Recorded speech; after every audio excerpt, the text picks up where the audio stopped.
Oke, langsung aja ya. Kedengeran kan?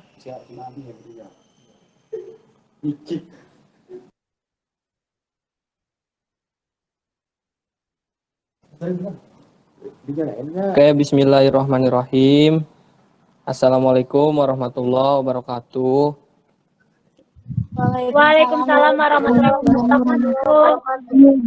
Waalaikumsalam warahmatullahi wabarakatuh. Alhamdulillahirabbil alamin. Rabbi shrahli sadri wa yassir li amri wahlul 'uqdatam min lisani yafqahu qawli.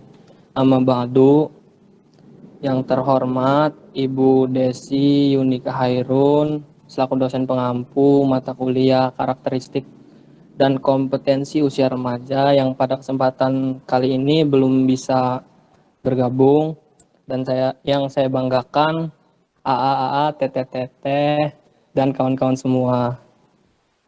Oke, di sini saya sebagai moderator dari kelompok 4 akan memandu jalannya presentasi dari kelompok 4 yang akan kita bahas mengenai karakteristik dan kompetensi usia remaja dalam aspek moral.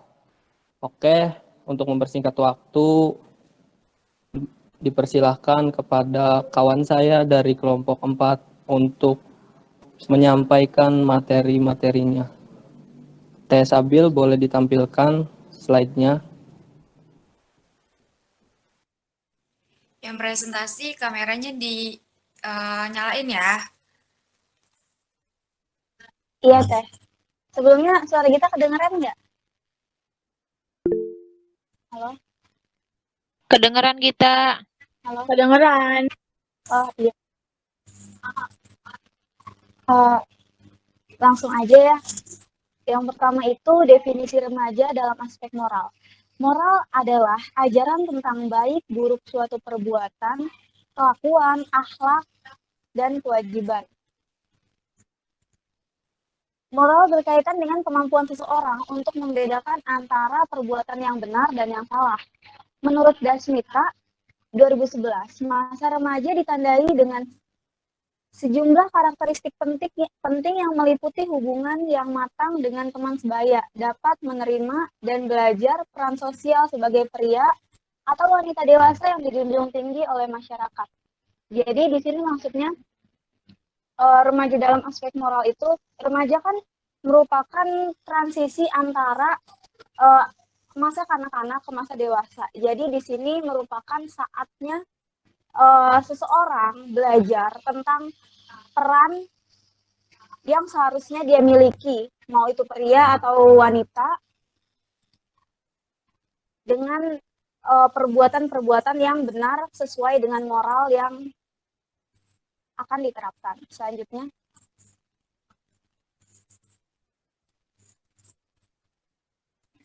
Selanjutnya adalah perkembangan remaja dalam aspek moral. Bagi anak usia 12 dan 16 tahun menggambarkan ideal yang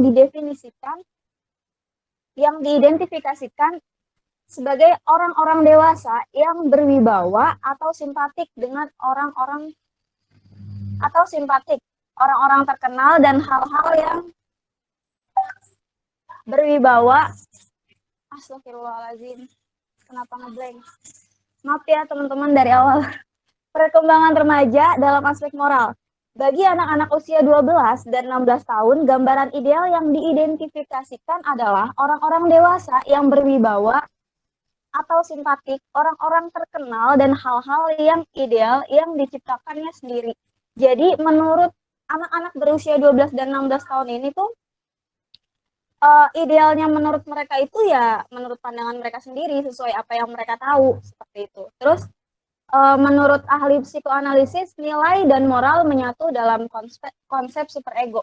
Superego ini kan dibentuk melalui jalan internalisasi larangan-larangan atau perintah-perintah yang datang dari luar, khususnya dari orang tua.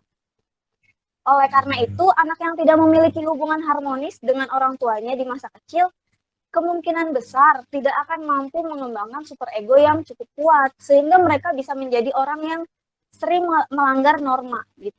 Selanjutnya.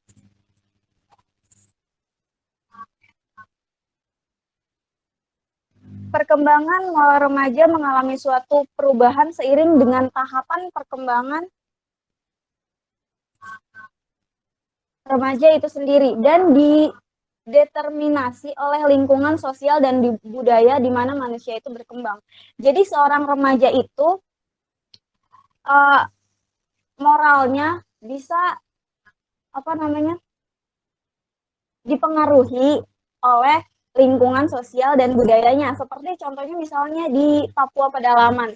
Jadi menurut orang Papua Pedalaman itu baju itu tidak melanggar moral gitu. Jadi moral seorang remaja pun dipengaruhi melalui lingkungan dan budaya di daerah sekitarnya seperti itu. Selanjutnya materi selanjutnya akan dibacakan oleh pemateri selanjutnya.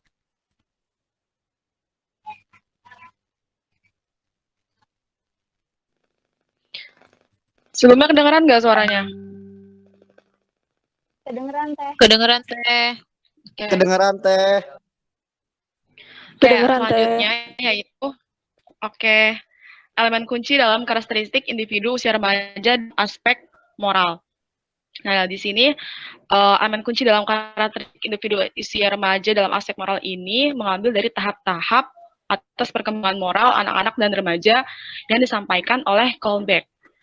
Nah, di sini tuh ada 3 tingkat perkembangan moral menurut si Kolbeck ini dalam tahap-tahap perkembangan moral anak-anak dan remaja. Ada yang pertama ada prakonfesional, yang kedua itu ada konfesional, yang ketiga itu ada postkonfesional.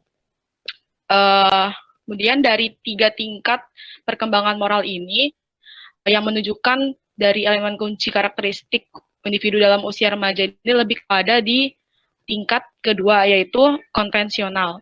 Karena di tingkat konvensional ini pada umumnya ada pada seorang remaja atau orang dewasa. Jadi pada tahapan ini menilai moralitas dari suatu tindakan dengan membandingkannya dengan pandangan dan harapan masyarakat. Jadi ketika seorang remaja ini memasuki tatanan masyarakat dan memiliki peran sosial, si individu ini mau menerima persetujuan atau ketidaksetujuan dari orang-orang lain karena hal tersebut merefleksikan persetujuan masyarakat terhadap peran yang dimilikinya. Jadi mereka sudah mulai untuk mencoba untuk menjadi seorang anak yang baik untuk yang memenuhi harapan dari tatanan masyarakat tersebut. Jadi dari tingkat perkembangan moral ini lebih kepada konvensional. Nah, karakteristik perkembangan moral tingkat konvensional itu, yang pertama itu ada persetujuan interpersonal. Di sini maksudnya, contohnya gini, aku akan melakukan itu dengan baik, kamu juga melakukan dengan baik, sebagaimana aku melakukannya. Jadi ketika seorang remaja ini sudah pada tahap karakteristik konvensional, ketika dia berteman dengan temannya itu, dia itu akan melakukan hal yang baik, kalau misalkan temannya pun melakukan hal yang baik sebagaimana dia melakukan hal yang baik juga gitu. Kemudian selanjutnya karakteristiknya itu hukum dan aturan. Jadi si remaja ini akan melakukan moral-moral, nilai-nilai moral baik itu sebab adalah memang itu yang harus diterapkan gitu. Karena misalkan jika diterapkan akan mendapatkan hukuman atau jika tidak diterapkan akan mendapatkan sanksi sosial karena itu adalah sebuah aturan yang sudah ditetapkan di masyarakat gitu. Hukum-hukum yang sebetulnya sudah ada di masyarakat gitu. Nah, selanjutnya itu contoh karakteristik individu usia remaja dalam aspek moral.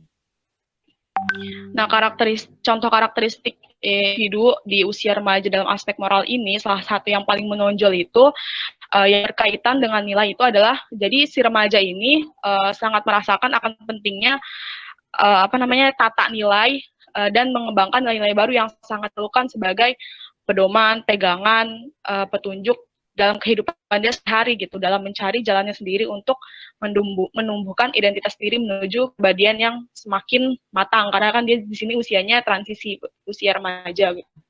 Nah, jadi salah satu contohnya juga karakteristik yang menonjol itu dalam perkembangan moral remaja itu adalah sesuai dengan tingkat perkembangan kognisinya, jadi yang mulai mencapai tahapan berpikir operasional formal, mampu berpikir abstrak dan mulai mampu juga memecahkan masalah-masalah yang sifatnya hipotesis gitu. Jadi pada pemikiran ini remaja suatu masalah itu nggak lagi mengikatkan pada waktu, tempat, dan situasi, tapi pada sumber moral yang menjadi dasar kehidupan mereka itu kayak gimana gitu. Karena di situ dia sudah mulai menunjukkan karakteristik moral yang lebih baik gitu.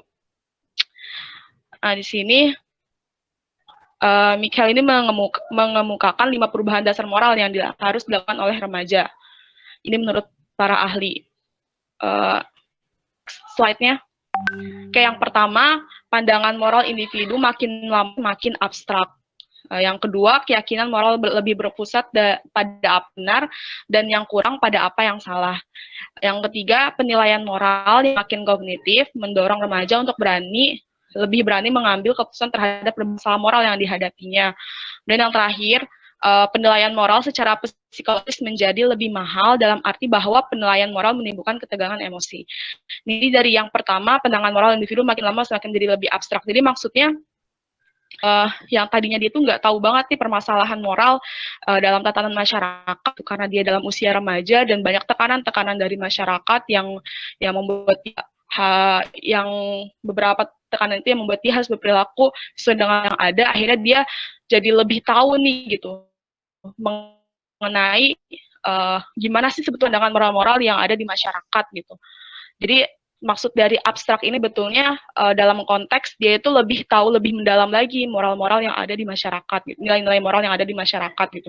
Kemudian yang kedua itu keyakinan moral pusat pada apa yang benar dan yang kurang pada apa yang salah. Jadi keyakinan moral dia itu karena ada tekanan-tekanan masyarakat yang memberitahu dia gitu, misalkan keluarganya atau mungkin orang-orang di sekitarnya yang memberitahu ini salah, ini benar, yang mana yang benar, yang salah. Jadi dia pusatnya di situ pada apa sih sebetulnya moral yang benar dan apa yang salah gitu. Dan yang ketiga itu penilaian moral yang semakin kognitif mendorong remaja untuk berani mengambil keputusan terhadap berbagai masalah moral yang dihadapinya. Jadi penilaian moral yang dia hadapi ini yang cenderungnya itu lebih kepada gimana sih masyarakat itu menilai dia gitu ya. Mendorong si remaja ini lebih berani untuk mengambil keputusan terhadap berbagai moral yang dihadapinya. Jadi karena dia sudah mengetahui yang mana yang salah, mana yang benar gitu ya. Jadi dia udah bisa memutuskan apa yang dia harus lakukan sesuai dengan nilai moral yang ada di masyarakat. Kemudian yang terakhir, penilaian moral secara psikologis menjadi lebih mahal dalam arti bahwa penilaian moral bukan ketegangan emosi. Maksudnya di sini penilaian moral yang ada di sisi psikologis seorang remaja itu dia menilai bahwa moral itu ya suatu hal yang harus dia pegang dengan baik gitu ya. Jadi ketika ada beberapa hal yang memang tidak sesuai dengan perilaku moral yang dia pelajari, akan ada pergulatan secara batin di dalam dia gitu. Karena dia sudah mengetahui secara baik sebetulnya apa sih dari nilai-nilai moral yang baik dan yang benar seperti itu. Cukup mungkin lanjut oleh moderator.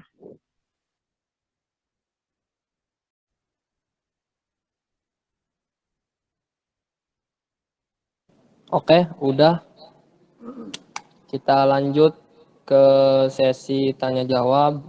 Dipersilahkan kepada 3 penanya untuk menyalakan mic dan kameranya. Dipersilahkan.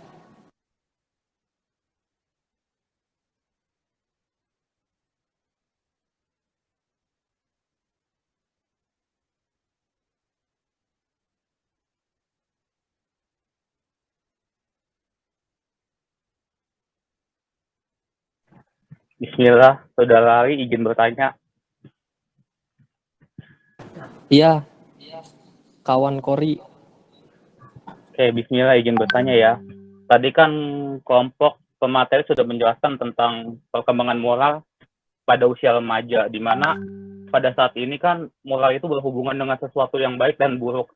Tapi sesuatu yang baik dan buruk itu bukan berdasarkan kebudayaan atau berdasarkan adat istiadat, tapi berdasarkan mungkin standar di mayoritas di Indonesia, standarnya agama untuk menilai moral baik dan buruknya gitu.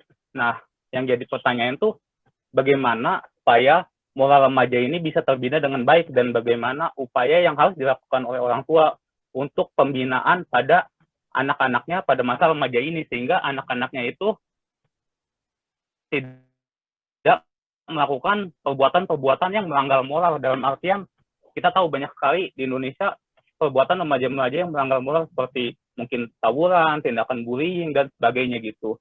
Nah, saya pertanyaannya lebih menekankan pada program pembinaan sama apa yang harus dilakukan orang tua gitu. Karena faktor orang tua juga sangat penting, sangat berperan untuk membina remaja ini dalam segi aspek moralnya seperti itu. Terima kasih.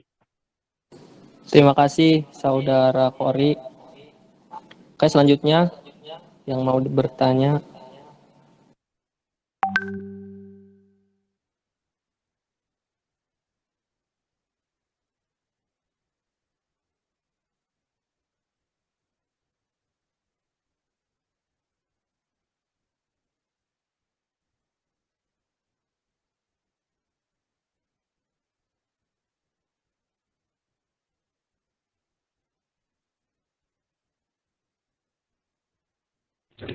Ari, Fitri mau coba nanya boleh?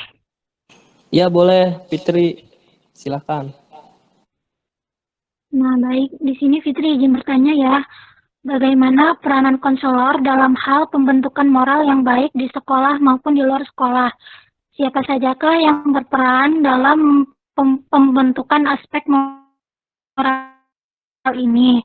Dan bagaimana cara konselor memberitahukannya kepada semua yang berperan dalam pembentukan aspek ini? Terima kasih.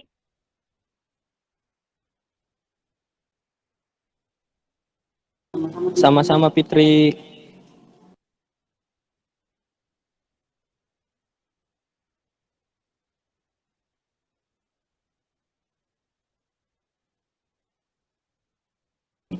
Oke, selanjutnya pertanyaan terakhir.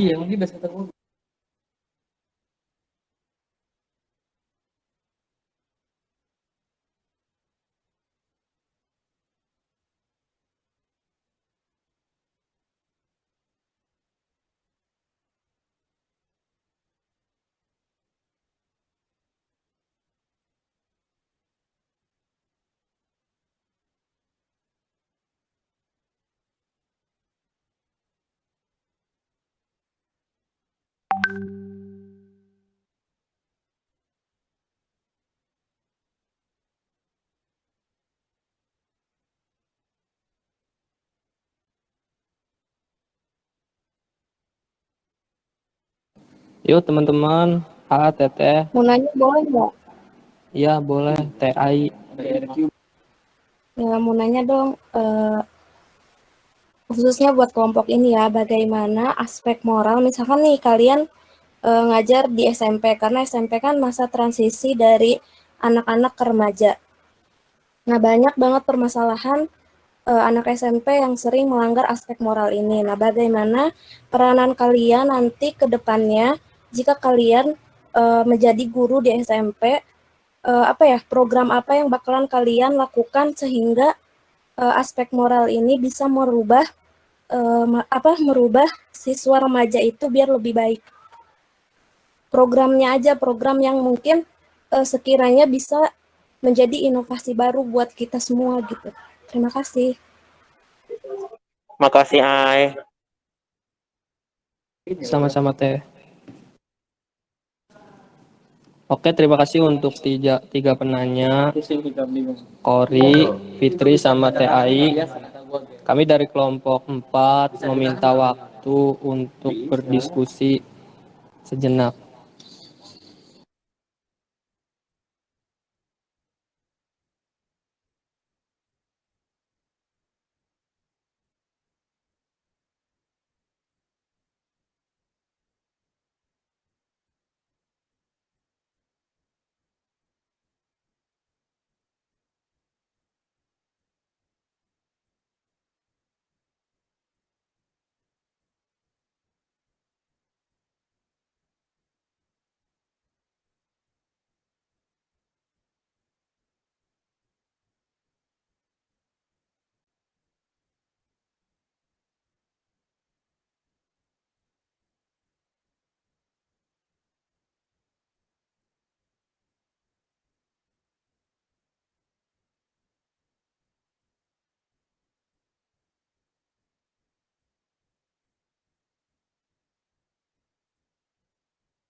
Ari, ayo mau jawab tuh Dinda. Iya. Oke, kepada Teh Dinda akan menjawab pertanyaan dari saudara Kori. Inti pertanyaannya itu sebenarnya bagaimana peran orang tua dalam melakukan pembinaan agar anak-anak itu moralnya terdidik gitu. Silakan Teh Dinda. Oke, izin menjawab ya. Ini jawabannya ada di jurnal, judulnya Tanggung Jawab Keluarga dalam Pendidikan Anak yang dibuat oleh Andi Syahreni, dosen jurusan Bimbingan Penyuluhan Islam. Jadi kan tadi intinya pertanyaannya itu adalah gimana tanggung jawab orang tua terhadap anak-anaknya dalam perkembangan moralnya. Nah, kalau di sini ada nih tanggung jawab orang tua terhadap anaknya dalam hal pengasuhan, pemeliharaan, dan pendidikan anak. Ajaran Islam menggariskan di sini dalam ajaran Islam ya, dalam garis besarnya itu adalah ajaran Islam. Yang pertama itu tanggung jawab pendidikan dan pembinaan akidah. Kan tadi Kori nanyanya itu lebih kepada kadang tuh banyak remaja yang lebih menerapkan moral yang memang mayoritas diterapkan oleh masyarakat, tapi sebetulnya dalam sisi agama gitu itu bukan moral yang baik gitu. Nah, ini dijawab dalam garis besar Islam ya. Yang pertama itu tanggung jawab pendidikan dan pembinaan akidah. Jadi maksud tanggung jawab ini adalah mengikat anak dengan dasar-dasar keimanan, keislaman sejak anak mulai mengerti dan dapat memilih sesuatu. Dasar-dasar keimanan dalam pengertian ini adalah segala sesuatu yang telah ditetapkan dengan jalan khobar secara benar berupa hakikat keimanan dan masalah goib. Peranan akidah ini telah dicontohkan oleh para nabi terdahulu sebagaimana diceritakan dalam Al-Quran. Jadi langkah pertama yang bisa diberikan kepada anak dalam menanamkan keimanan itu ya pertama yang pasti dari keluarga sendiri gitu. Tanggung jawab pendidikan meskipun anak kita nanti di sekolah di tempat yang jauh, tapi bagaimanapun apa yang dia lakukan dan moral yang dia lakukan di sekitar masyarakatnya itu terbentuk dari yang pertama itu dari keluarga gitu, karena ya Madrasatul Ula atau pendidikan pertama seorang anak itu adalah pada ibunya atau pada keluarganya gitu. Jadi kalau misalkan kita mengutip yang dikatakan oleh tokoh Muslim, tokoh Islam Al-Ghazali, jadi yang pertama senantiasa membacakan atau menerapkan kalimat tauhid kepada anak gitu, menanamkan kecintaan kita kepada nilai-nilai agama yang harus diterapkan gitu, dan mengajarkan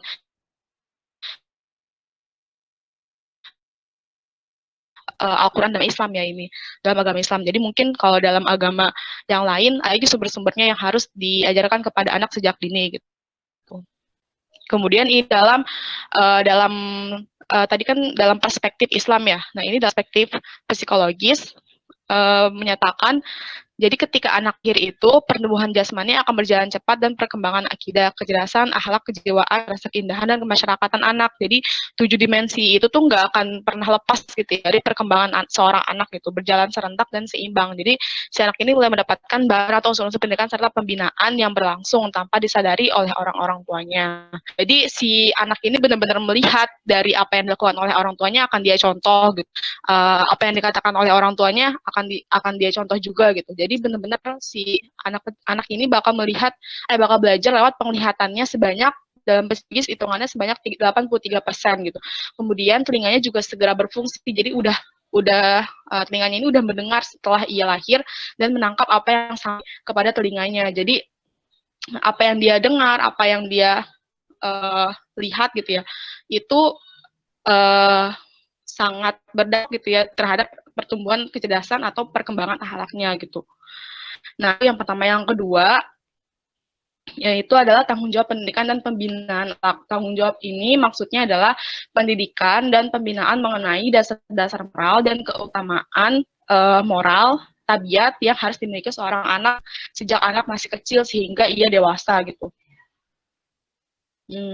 Contoh yang bisa kita lakukan sebagai orang tua yaitu bisa berperilaku dan sopan santun orang tua dalam hubungan dan pergaulan antara ibu dan anak, ibu dan ibu dan anak, ibu dan ayah, ibu bapak dan ayah gitu. Jadi perlakuan kita ini kan akan dilihat oleh seorang anak itu ya. Jadi kita harus benar-benar menerapkan perilaku dan sopan santun itu kepada mereka di depan mereka gitu. Jadi perilaku orang tua terhadap orang lain di dalam lingkungan keluarga atau lingkungan masyarakat pun akan dilihat oleh anak, akan dicontoh gitu. Yang ketiga yaitu tanggung jawab pemeliharaan kesehatan anak. Maksud dari tanggung jawab ini adalah berkaitan dengan pengembangan pembinaan fisik anak agar anak menjadi anak yang sehat, cerdas, tangguh, dan pemberani. Oleh karena itu, orang tua berkewajiban untuk memberikan makan dengan makanan yang halal dan baik gitu. Menjaga kesehatan fisik, membiasakan anak makan dan minum dengan makanan dan minuman yang diperbolehkan bergizi.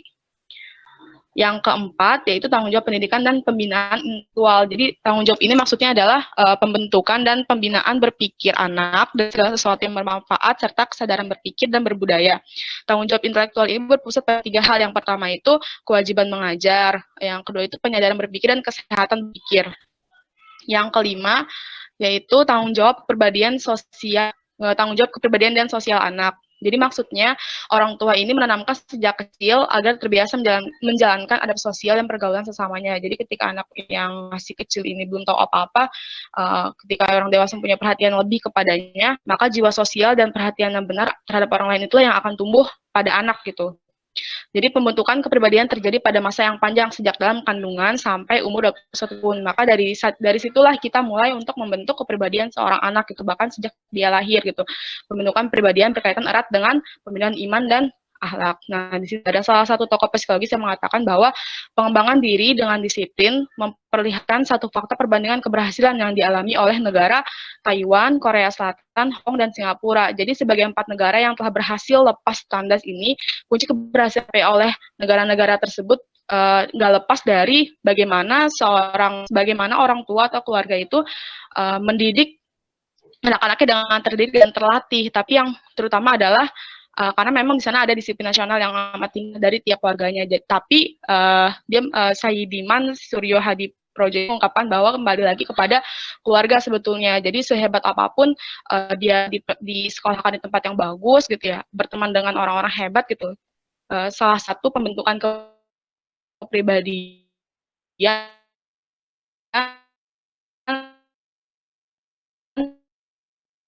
moral itu yang pertama kali ada karena seorang orang tua ini punya tanggung jawab dalam pembinaan intelektual. Mungkin dari kecil kita bisa untuk mengajari beberapa hal kecil, norma-norma yang bisa diterapkan sejak kecil, kayak misalkan makan itu sambil duduk gitu, kayak misalkan harus harus salaman ketika ada orang yang lebih tua gitu. Kemudian beberapa norma kecil yang sebetulnya hal kecil tapi kayak gitu tuh bisa menumbuhkan moral yang baik kepada anak gitu. Jadi dari kelima peran itu bisa disimpulkan bahwa program-program yang bisa dilakukan pembinaan orang tua kepada anaknya itu ya sesuai dengan apa yang memang harus dilakukan oleh orang tua gitu. Tanggung jawab seperti apa yang memang pada orang tua kepada anaknya, kayak pendidikan, pembinaan intelektual, pembinaan akidah, kepribadian sosial gitu. Mungkin dengan pembinaan akidah bisa diajarkan ngaji sejak kecil, pembinaan intelektual bisa diajarkan bisa diajarkan membaca sejak kecil dan menulis sejak kecil gitu. Pembinaan sopan santun bisa dilakukan dengan mengajarkan hal-hal kecil dari norma-norma yang ada di masyarakat seperti itu. Terima kasih Teh Dinda. Bagaimana Saudara Kori? Alhamdulillah cukup jelas. Terima kasih atas jawabannya kepada Teh Dinda dan kepada kelompok. Terima kasih. Oke, sama-sama Kori. Sama-sama Kori. Terima kasih Kor. Oke, pertanyaan selanjutnya dari Saudari Fitri Saudari itu Teh Ai dulu akan dijawab oleh Teh Sinta. Dipersilakan Teh. Mengenai program yang mungkin menjadi inovasi untuk merubah moral yang mungkin nanti ketika lulus jadi guru di SMP atau di SMA, ada enggak gitu program inovasi? Dipersilakan Teh Sinta. Makasih Ari. Ai mau jawab pertanyaannya ya. Kalau buat program yang dari guru BK-nya aja yang apa ya, basicnya paling kita ngadainnya bimbingan kelompok dengan temanya tuh kayak ya apa sih berkesinambungan sama aspek moral, misalnya kayak toleransi, terus menghargai pendapat, kayak gitu, Ai. Mungkin bisa ditambahin sama Gita. Katanya tadi Gita mau nambahin. Makasih. Silakan Gita. Yang tadi TAI bilang kan program apa ya? Salah satunya bisa juga sih dengan mengadakan ekskul PIK-R. Kan di PIK-R itu kan diajari juga tentang akibat-akibat atau bahaya-bahaya tentang kenakalan-kenakalan remaja gitu kan. Nah, dari situ kan si murid ini bisa mulai belajar dan mengantisipasi diri agar tidak melakukan hal-hal negatif tersebut gitu. Jadi bisa diadakan ekskul PIK-R ini salah satunya gitu. Udah gitu aja. Ya, gimana? Gimana Teh Ai? Ya, kawan-kawan yang lain Apa masih belum puas sih sama jawabannya. Kan pada dasarnya kan ketika sudah ada programnya nih, tadi kayak PIK-R tadi. Nah, apa semata-mata kan ini tidak akan bisa langsung terlaksanakan kan. Kadang ada pihak dari pihak sekolah atau mungkin guru bidang mata tadi yang mungkin tidak ikut adil dalam mendukung program kalian nih. Lalu bagaimana sih penyelesaiannya? Sedangkan masih putus-putus nggak? Masih.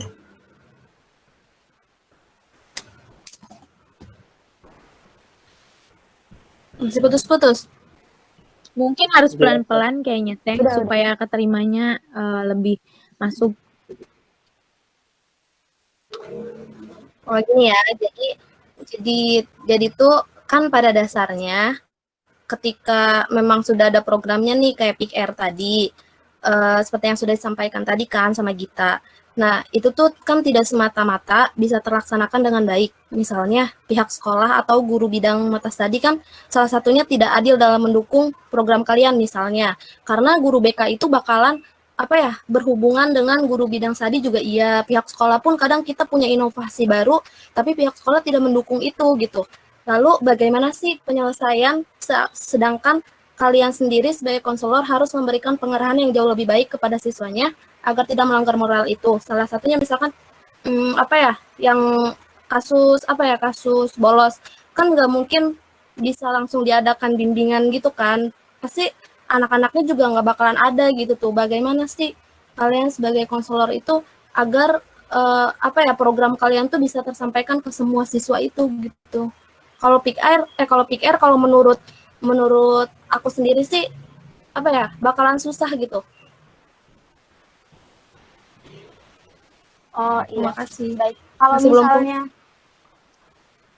Kalau misalnya seperti itu ya Teh, itu yang pertama kali bisa dilakukan sama guru BK atau pertolongan pertama ya bisa dibilang tuh pendekatan dulu sih Teh. Gimana kan si murid ini kan dia bolos, berarti bisa kalau misalnya mau diadakan konseling kelompok pun sulit kan, atau konseling individu pun sulit karena dianya nggak ada di sekolah nih, bolos.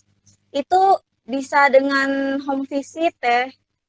Iya, home visit bisa. Kalau misalnya terlalu sering tidak ada di sekolah sampai tidak bisa diadakannya konseling kelompok seperti yang tadi Teh Sinta bicarakan itu bisa dengan home visit Teh. Terus kalau misalnya tidak didukung dengan sekolah ya, sebenarnya kita sebenarnya dari kita SMP itu setahu kita ya, sekolah itu sangat mendukung kegiatan guru BK gitu loh. Jadi jarang banget gitu ya sekolah yang menganggap remeh guru BK menurut kita. Soalnya yang pengalaman kita gitu ya.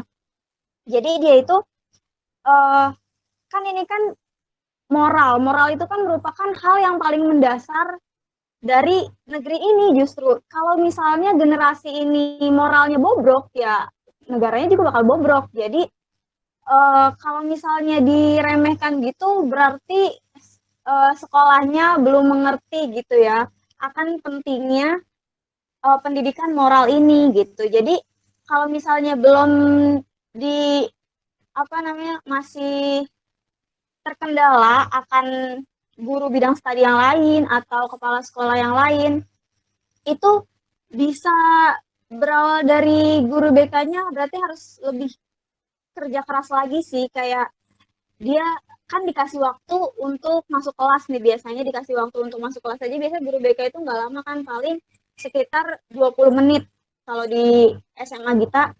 Di situ berarti guru BK harus mengadakan pendekatan kepada siswa-siswa gitu, terutamanya kepada siswa yang sering melakukan kenakalan remaja gitu kan. Jadi semuanya diawali dari pendekatan, terus abis pendekatan kalau misalnya masih belum bisa, kita bisa home visit. Seandainya itu pendekatan dan home visit itu udah berhasil, kita bisa mengadakan konseling kelompok gitu dan konseling individu untuk mengetahui latar belakang apa sih yang membuat si murid itu tidak mau sekolah. Kan bisa aja dia karena dibully, karena fobia sekolah, kan bisa aja. Jadi kita harus mengetahui dulu latar belakang dari si siswanya ini kenapa nggak mau sekolah kayak gitu. Jadi nanti ada tahap-tahap selanjutnya sih banyak gitu. Yang pasti itu aja sih. Masih kurang puas nggak, Teh? Oh, tadi kan apa ya? Tadi kan itu di sekolah kita ya. Gimana sih kalau misalkan nih guru BK kadang nggak punya jam buat masuk sekolah kan? Rata-rata sekarang pada kayak gitu. Kita tuh nggak bisa kita tuh nggak dikasih jam sama pihak sekolahnya gitu buat masuk ngasih bimbingan gitu kan ke siswanya. Lalu bagaimana juga kalau misalkan sekolahnya yang memang terpencil yang belum ada guru BK-nya dan menjadi apa ya? Dan bakal menjadi hambatan terbesar buat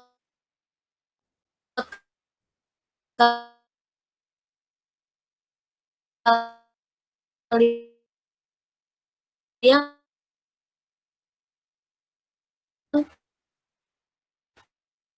mengembangkan ide kalian untuk kalian sebagai guru BK yang pertama ya. Berarti sekolah itu kalau mengambil keputusan untuk mengadakan guru BK harusnya bisa mempertimbangkan terlebih dahulu. Kenapa? Karena kepala sekolah itu pastinya ngambil keputusan tuh nggak main-main kan, Teh ya. Jadi kalau misalnya dia memutuskan untuk mengadakan guru BK, otomatis dia harus memberikan ruang untuk guru BK itu.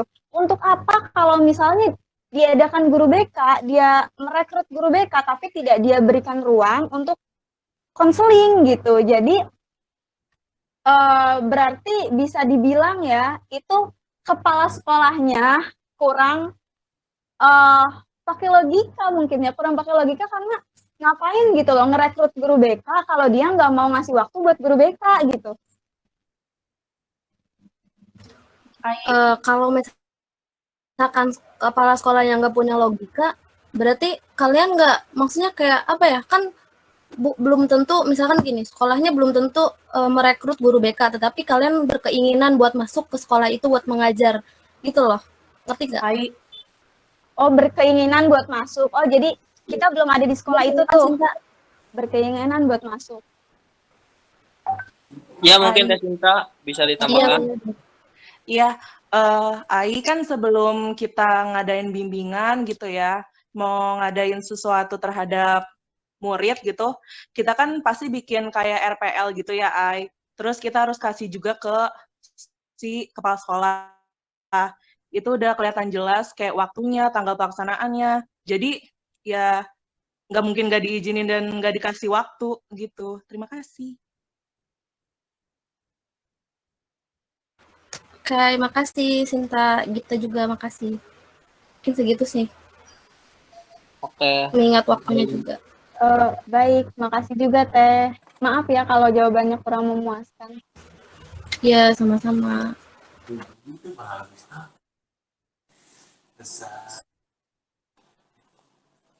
Wih, gimana ini pertanyaan? Waduh. Waduh.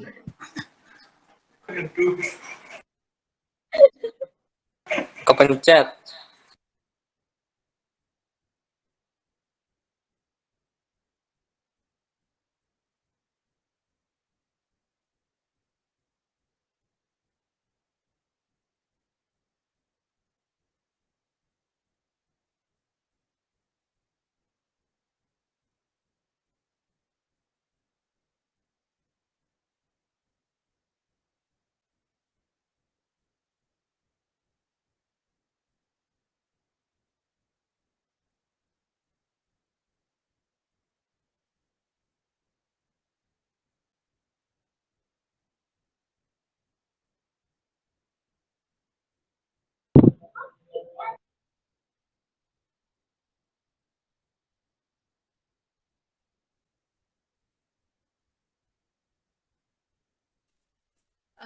Ini presentasinya udah selesai.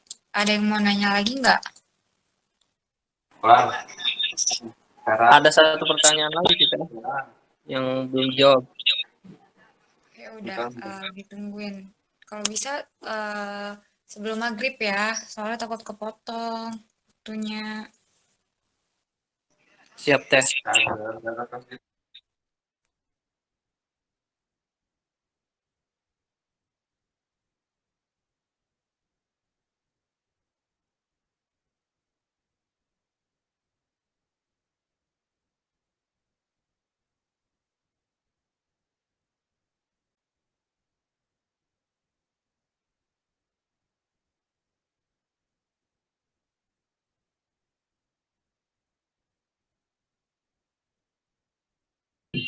Riri mau jawab, Ri.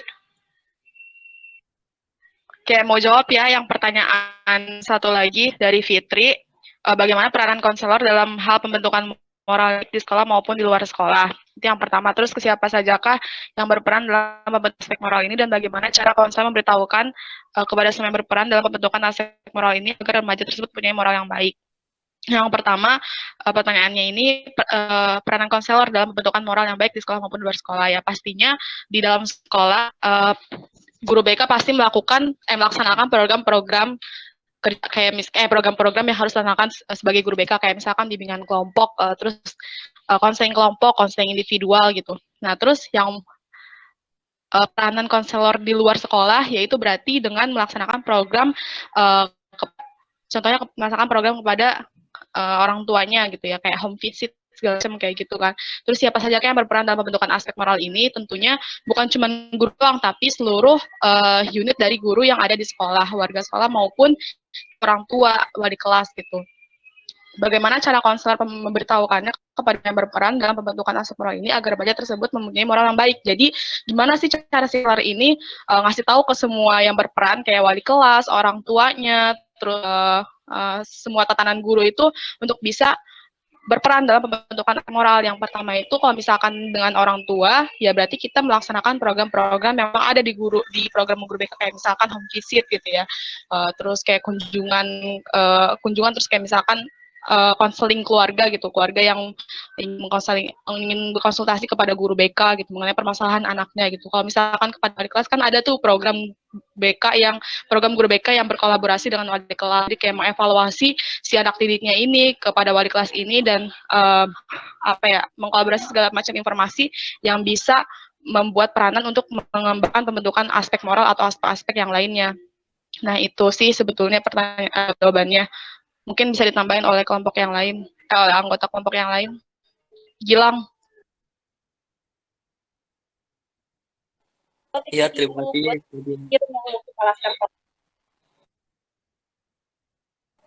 Ya, gimana, Fitri?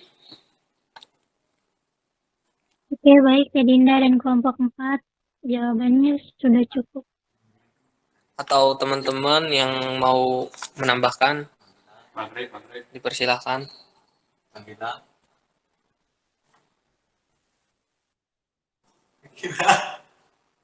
Oke, cukup ya. Mungkin dikarenakan waktu ya sudah maghrib. Kita tutup aja. Teh, Uca, ditutup aja tah.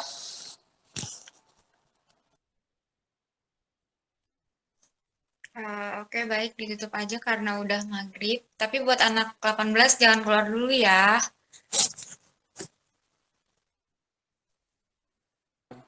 Oke, hari tutup nih. Oke, terima kasih kepada AA, Teteh, dan kawan-kawan semua yang sudah menyimak materi presentasi dari kelompok 4. Cukup sekian, kurang lebihnya mohon maaf. Bila taufik wal hidayah, wassalamualaikum warahmatullahi wabarakatuh. Waalaikumsalam warahmatullahi wabarakatuh. Waalaikumsalam warahmatullahi wabarakatuh. Waalaikumsalam warahmatullahi wabarakatuh. Bimbingan dan penting. Pikir. 19 di absen dulu ya sebentar.